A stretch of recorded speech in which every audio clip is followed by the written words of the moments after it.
Okay, so what if we want to solve for the Laplace transform of cosine 2t? So again, by definition, that's integral from 0 to infinity of e to the minus st cosine 2t.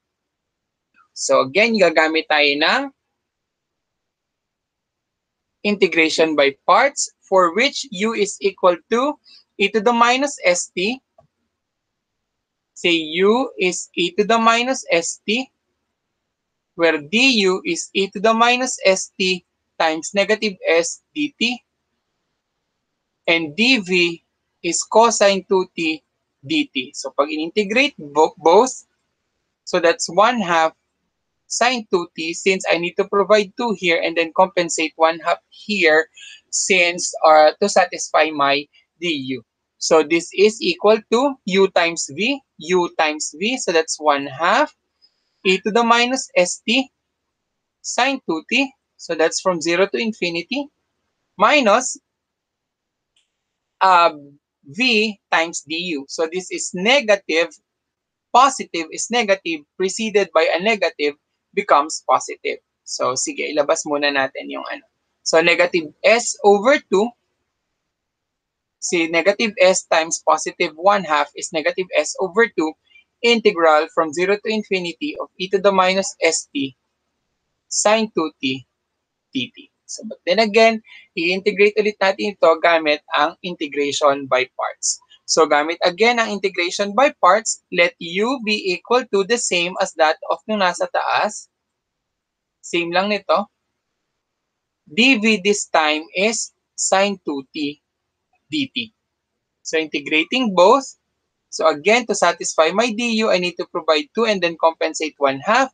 Then, v is negative 1 half cosine of 2t. So, this is therefore s over 2. This is negative times negative is positive. So, you just have to copy this. So, later na. So, that is u times v.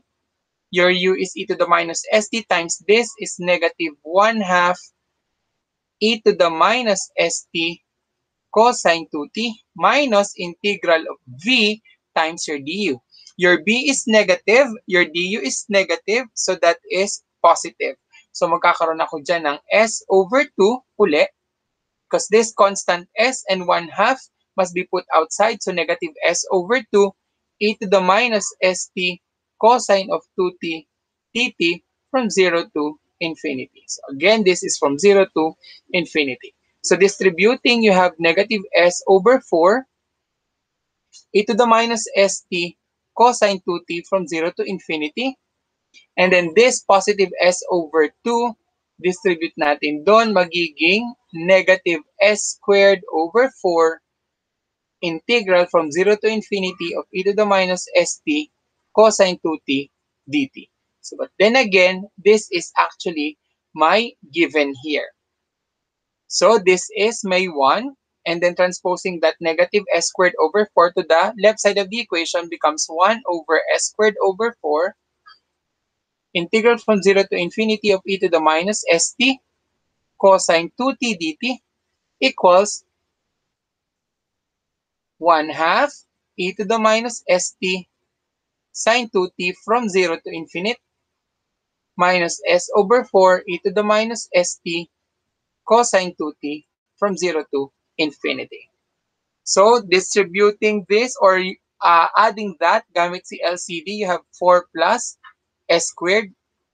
To eliminate that, so magmumultiply ako dapat ng 4 over s squared plus 4, multiply ng 4 over s squared plus 4.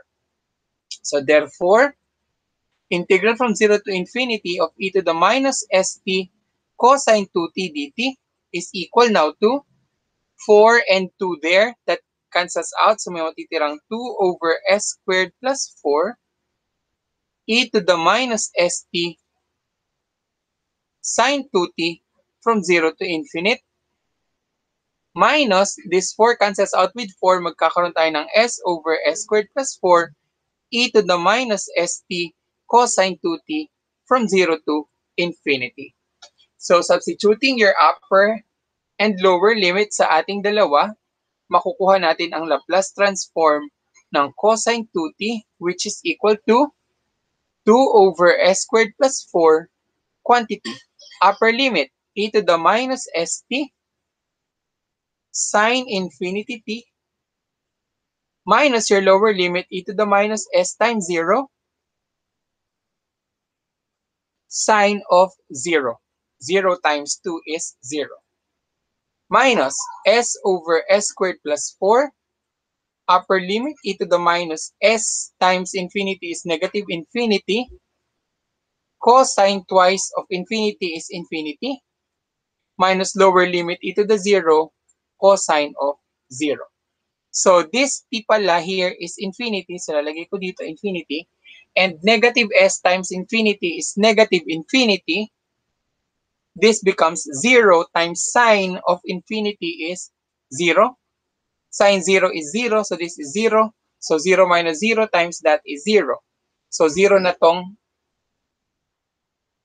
first term.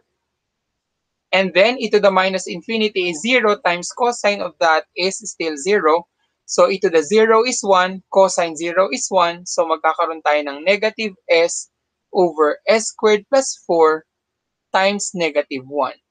So therefore, ang answer natin ay s over s squared plus 4 as the Laplace transform of cosine of 2t. So what if pinapa-evaluate sa atin ang Laplace transform ng function of t where f of t is a piecewise function, negative 2 from 0 to 5, and then for a t greater than equal to 5. So paano ba natin siya i-graph? So this is 1, 2, 3, 4, 5. So that's negative 2 daw from 0 to 5. So we have a hole there kasi it's not included. And then it is equal to 4 from 5 to infinite. So let's put an arrow there. So if this is t, this is f of t. So this is the graph of the function we wish to find its Laplace transform. So again, so by definition, sabi natin Laplace transform of f of t is integral from 0 to infinity e to the minus st f of t dt. But f of t is subdivided into two parts. Yung isa from 0 to 5 and the other one is 5 up to infinity. So this can be breakdown into integral from 0 to 5 of e to the minus st.